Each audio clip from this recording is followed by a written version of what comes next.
नादौन क्षेत्र में income tax और ईडी की संयुक्त रेड की जो चिंगारी भड़की है, यह चिंगारी ज्वाला बनकर धधकती दिख रही है।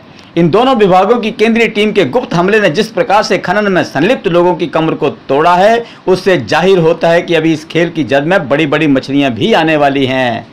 सूत्रों की माने तो खनन की आड़ में किया गया ये प्रहार प्रदेश की राजनीति की चूल्हे हिलाने की कुव्वत रखता है, क्योंकि बेतहाशा पूंजी के बढ़ते वर्चस्व की जड़ें गहराई तक उतर चुकी हैं।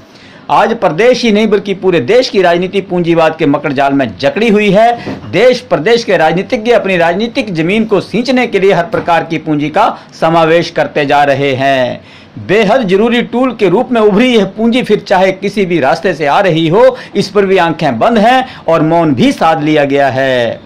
4 जुलाई को सुबह लगभग 6 बजे तमाम अमली जामे के साथ की गई केंद्रीय टीमों की यह रेड दिखाती है कि दाल में कुछ तो काला है, जिसके सहारे निगाहें तो कहीं और हैं, परंतु निशाना कहीं और साधा जा रहा है। पिछले लंबे अरसे से प्रदेश में अवैध खनन एवं अवैध कटान पर जिस तरीके का खेला हुआ है, वह किसी से छुपा नहीं है। फिर चाहे सरकार किसी की भी क्यों ना हो, हम आम में सब दोषी हैं। प्रदेश भर में ताकत जिसके भी हाथ में गई, उसके सिपह सालारों व रहनुमाओं ने मिलकर मलाई तो खूब चाटी है। रात भर जेसीबी, पोकलैंड मशीनों व टिपरों से ब्यास नदी पर किए जा रहे बेशुमार अवैध खनन पर स्थानीय वासियों द्वारा आवाजें तो पहले भी उठाई गई हैं, पर क्या मजाल की किसी प्रकार की कार्रवाई अमल में लाई गई हो। उल्टा लोगों पर ऐसा दबाव बनाया गया कि किसी की हिम्मत नहीं कि इन लोगों के खिलाफ खुलकर सामने आए।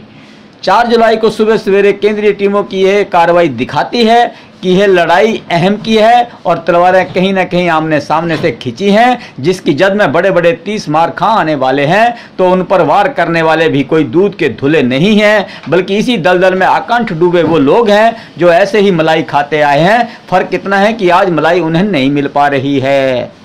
खैर, एक्शन देर से ही सही पर दुरुस्त हुआ है। बड़े बड़े अधिकारियों, राजनीतिज्ञों एवं माफियों के रहमो कर्म पर सही की आड़ में अवैध धंधों पर लगाम बहुत जरूरी है, अन्यथा प्रदेश के खड, नाले, नदियां, पहाड़ सब खोखले हो जाएंगे और इससे उपजे अवैध धन का वर्चस्व पूरे प्रदेश को ही पंगु बनाकर रख देगा, जिससे इस धरा का सीना छलनी होने से कोई रोक नहीं पाएगा।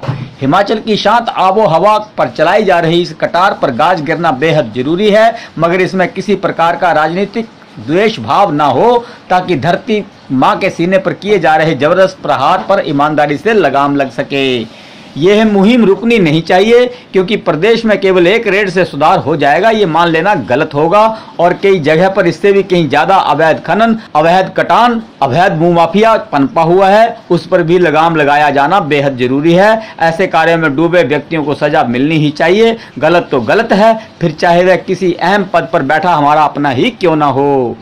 पैसे के लालच में कुछ भी कर गुजरने वाले लोग गलतफहमी में रहते हैं कि उनकी मंजिल की नींव बहुत मजबूत है, परंतु दर की जमीन पर बनी उनकी मंजिल तब तक ही सलामत होती है जब तक कोई बड़ी ताकत उनकी रक्षा कर रही होती है। मगर जब कानूनी हथकंडा चलता है तब मालूम पड़ता है कि जिस जमीन के सहारे वो लोग खड़े हैं वह तो दर की पड़ी है। कहा गया है कि किसी भी मंजिल को बनाने के लिए मजबूत नींव का होना बहुत जरूरी है। फिर दर की जमीन पर खड़ी की गई मंजिल कहां तक ले जाएगी ये कहना अभी जल्दबाजी होगा। रहस्य से अभी पर्दा उठना बाकी है। देखते हैं ऊंट किस करवट बैठता है।